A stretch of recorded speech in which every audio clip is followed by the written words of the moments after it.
Desde Veracruz, México, contactamos con el especialista en Ciencias Económicas y Políticas, Eneas Biglioni, con quien analizaremos la situación jurídica de Cristina Fernández y su entorno y el sonado caso de la ruta del dinero K. ¿Qué está pasando con el modelo socialista del siglo XXI y la cadena de corrupción en el cual están envueltos sus gobernantes y políticos? ¿Cuál es la situación jurídica de Cristina Fernández y su entorno? Bueno, la situación jurídica de Cristina es complicada desde varios puntos de vista, ¿no? Quizás el caso más sonado en los medios es el caso que se llamó la ruta del dinero K, que es un poco un intento de dilucidar, digamos, el tema del lavado de dinero vinculado al trabajo del gobierno anterior. Y básicamente todo comienza cuando Leonardo Fariña, que es lo que se llamó el valijero de Cristina, que era la persona que llevaba y traía bolsas de dinero dentro y fuera de la Argentina, básicamente se atuvo a lo que se llama la ley del arrepentido, que es una figura nueva en el orden jurídico argentino, en el cual Fariña estaría dando información al juez Casanelo, que es el que entiende sobre la causa de lavado de dinero, y básicamente estaría bajando un poco la pena de prisión que tiene por estar colaborando con la justicia, ¿no? Básicamente el relato de Fariña, que habló durante 12 horas con el juez Casanelo, dio datos acerca de montos y nombres de personas vinculadas al entorno de Cristina Kirchner y la implicó a ella directamente, ¿no? Los nombres que se fueron dando son, por ejemplo, el del exministro Julio De Vido, por ejemplo, el caso de Lázaro Báez, y los distintos montos de dinero que se iban lavando fuera del país. Quizás la frase más polémica de Fariña es la que involucró directamente al expresidente Néstor Kirchner, que dijo, básicamente, Néstor Kirchner planificó el saqueo del Estado argentino a través de la obra pública, ¿no? Eso es un poco lo que Fariña dijo, que explicó ese mecanismo de saqueo a través de la obra pública. Y básicamente, bueno, el segundo caso es el caso de la venta de dólares a futuro, que es un caso judicial diferente, porque Cristina también tiene que declarar, y que tiene que ver con haber vendido dólares a una cotización totalmente inverosímil, ¿no? Que hizo que muchas personas de su entorno también se enriquecieran. Hasta el momento, digamos, la justicia parece haberse descongelado, porque hasta acá no había habido demasiados avances en ninguna de las causas, y bueno, en los últimos tiempos estos son los avances más grandes que han tenido. Y básicamente eso ha creado cierta, digamos, división o una profundización de la división, que se llama la grieta, entre kirchneristas y no kirchneristas en Argentina. Por ejemplo, hace 4 días, cuando Cristina llegó a Comodoro Pi a reunirse con el juez Casanelo, en un momento en el que no declaró absolutamente nada, simplemente lo trató bastante mal y le dejó un escrito. Básicamente salió del recinto y dio un discurso ante la presencia de un grupo importante, digamos, de kirchneristas, o miembros del Frente para la Victoria. Básicamente habló mal de la justicia argentina y de las distintas personas que han declarado en la causa.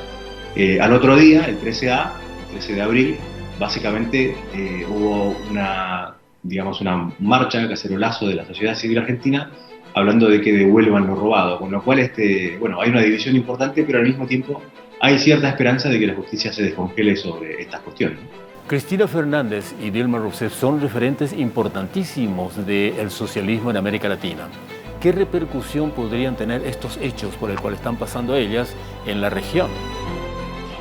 Bueno, es como que en los últimos meses se están destapando muchas ollas, por así decirlo, ¿no? Se está empezando a aparecer muchísima información de los actos groseros de corrupción de distintos países que han sido administrados por gobiernos del socialismo del siglo XXI. En el caso de Brasil, bueno, en primer lugar, ese vínculo del expresidente Luis Ignacio da Silva, Lula, que básicamente estuvo metido en una cantidad de escándalos de corrupción importantes, ¿no? El caso de Petrobras, el caso del mensalao, o las mensualidades, ¿no? Que es ese dinero que se les pagaba a los legisladores de la oposición para que voten en favor de los proyectos presentados por el Ejecutivo, del Partido de los Trabajadores, que es el PT, el partido de Dilma y de Lula.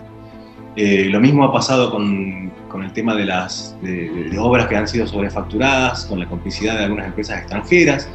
Y realmente, hoy en día, Dilma Rousseff no solamente ha tenido también, digamos, importantes acusaciones en materia de corrupción, sino que además ha intentado encubrir al presidente Lula de que vaya a la cárcel, de alguna manera, ¿no? Nombrándolo jefe del gabinete de ministros. Y bueno, toda la discusión legislativa, es decir, en el Congreso de Brasil comienza hoy, y básicamente este domingo vamos a tener una solución, una respuesta a esta pregunta de si realmente pasa o no el impeachment, ¿no? O sea, si el gobierno, si el Poder Legislativo le pide o no a Dilma Rousseff que abandone el poder. En el caso de que así sea, bueno, asume directamente el vicepresidente, que de alguna manera era esa persona que de otro partido, digamos, de alguna manera legitimaba el gobierno del Partido de los Trabajadores. Con lo cual, al haber perdido ese importante aliado, básicamente esa sería la persona que quedaría como presidente en Brasil. ¿Cómo recuperar la confianza en el poder político en general? Bueno, realmente es una pregunta excelente. De alguna manera, estos gobiernos del socialismo del siglo XXI intentan ir más allá de la naturaleza del gobierno, ¿no? El gobierno fue creado para defensa, seguridad y justicia.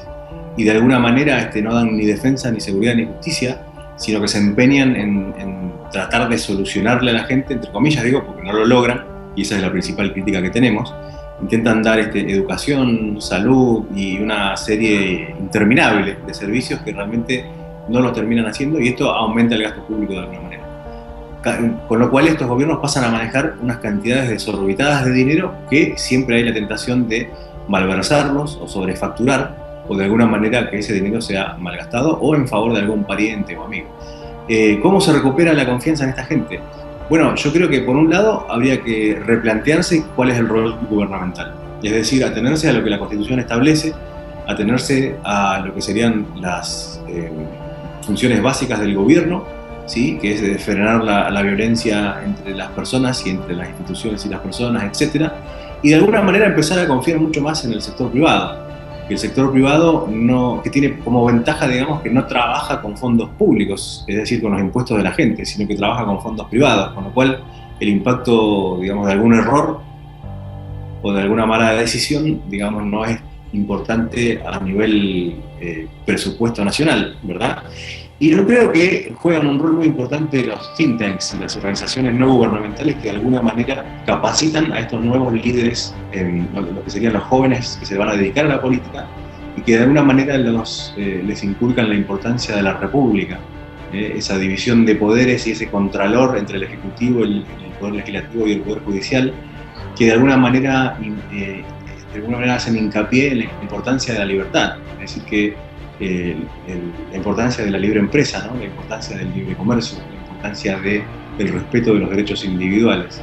Y finalmente, bueno, esas organizaciones que también respetan en sus programas, como hace la Fundación ACER, por ejemplo, la importancia de un federalismo, es decir, la manera correcta en que se administran los recursos, cómo se recaudan los impuestos a nivel estatal o provincial, cómo eso se lleva a nivel nacional y luego cómo se distribuye en el país. Con una nueva generación de políticos yo creo que podría haber realmente esperanza. Yo creo que uno de los países que quizás está empezando a rescatar eso es Uruguay, ¿no? Que está viendo, por ejemplo, un vacío muy grande en el tema del trabajo del Frente Amplio, y que bueno, tanto el partido, por ejemplo, Colorado como el Partido Blanco de Uruguay, básicamente empezaron a invertir bastante plata a la hora de capacitar a sus jóvenes líderes. Yo creo que esa es una solución muy interesante, en la cual, digamos, se plantea lo que decíamos antes, ¿no? Que sería la república, la libertad, el federalismo,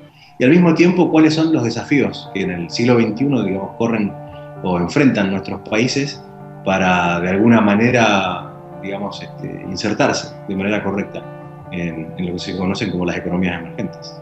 Eneas, gracias por estar con nosotros desde México, aquí en la Red Paraguaya de Comunicación. Esperamos encontrarte en otra oportunidad. Claro que sí, el gusto ha sido mío, y bueno, quedo a disposición de la Red Paraguaya de Comunicaciones, RPC, para cuando tengan alguna inquietud y podamos seguir conversando sobre estos temas. Muchísimas gracias.